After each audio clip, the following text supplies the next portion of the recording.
This is what it looks like after the freezing rain.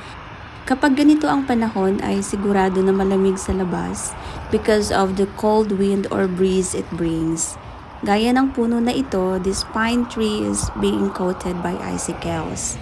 During freezing rain, ang ulan ay liquid pa o tubig pa. But because of cold temperature ay namumuo siya and it freezes and became ice when they touches the ground or anything. So i-close up natin ang pine tree na ito. Look, the branches covered with snow and icicles hanging from its leaves. And these are well frozen, but they will survive. Lovely capture as you can see now. It's winter time. Always keep warm and wear your winter gears. That's all we can share for today. Thank you for watching.